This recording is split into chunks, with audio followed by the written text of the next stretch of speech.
passage of the compact agreement is critically important for the region because it says how important the Great Lakes are and really puts an emphasis on being one of the great assets of the world. The second thing is it's important to have regional water management requirements because that's the framework on how we work together to be good stewards of protecting the Great Lakes. It wasn't about politics. It wasn't about party partisanship. It wasn't about political philosophy. It was about regions, countries, states all coming together to say, we have a common interest in protecting the Great Lakes and doing the right thing for all of us today and in the future. The Great Lakes are big, powerful. 20% of the fresh water of the world is in these lakes. These are inland seas, and they are critical to the long-term health of this region of the country. The good news is the compact at least protects the water.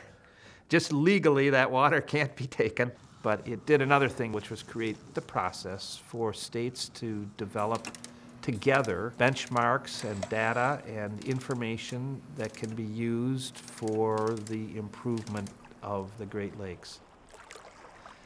The other thing in the compact I really should emphasize, it developed really good relationships between the Great Lakes states and the Canadian provinces.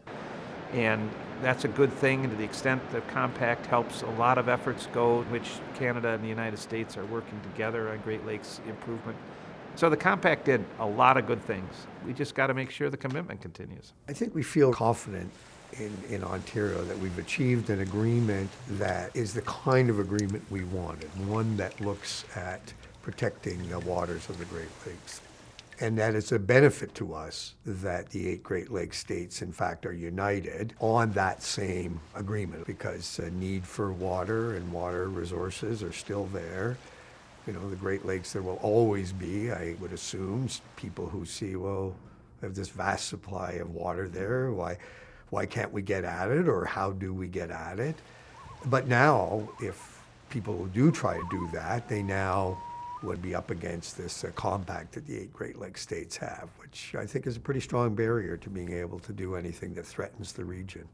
The Joyce Foundation first funded activity on the compact because our focus is on the quality of life in the Great Lakes region, and we can have a very long view on issues that may take a long time to resolve, but we think are of utmost importance to the people that we are most focused on.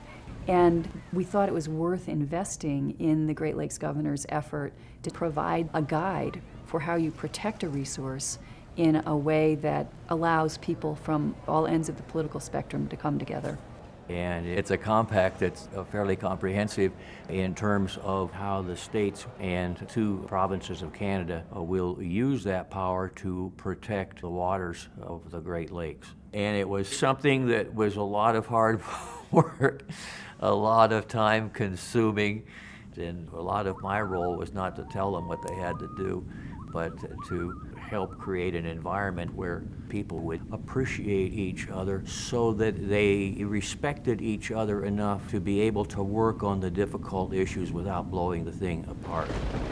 And if you kept them having to work at consensus, it was a model of how states can come together and resolve some of these issues in working together to manage the Great Lakes.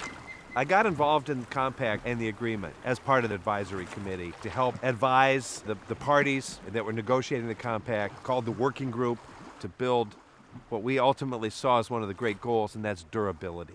And one of the things that the working group challenged us is not just to say, I don't like this, but to challenge us to come in with new thoughts. And it's allowed the rest of the country to take a look back and say, wow, they meant what they said they were going to do. They said they were going to look at systems in place to manage 20% of the world's fresh water at scale.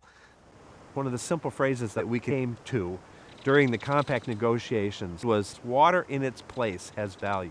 It matters to keep water here in the Great Lakes. The compact's not just a way to say no, but it's a way to drive our own thoughtfulness, our own care, and our own stewardship over this resource.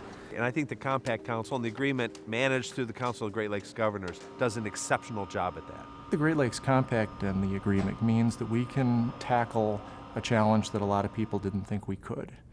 And I think it's created a spirit of optimism and courage to go forward and try to tackle other similarly large problems.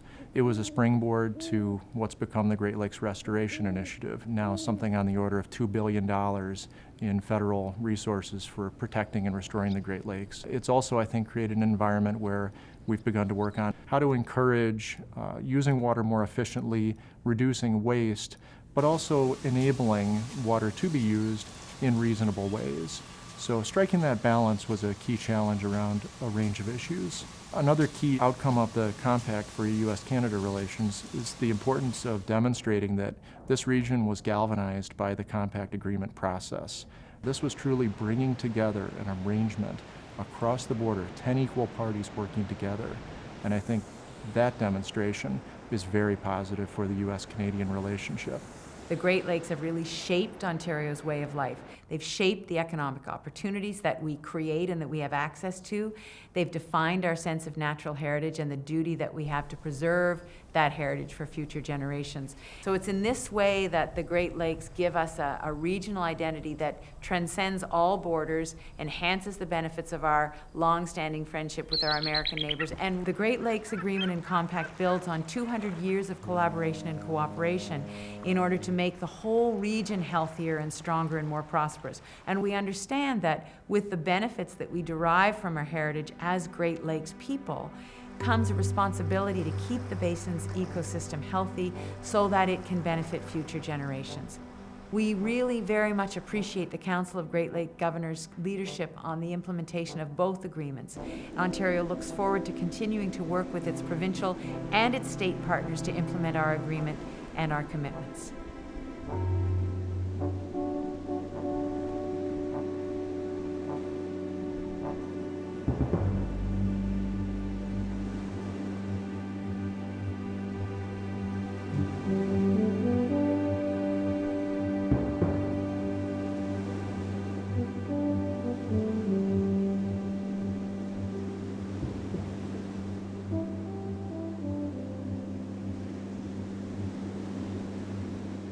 Mm-hmm.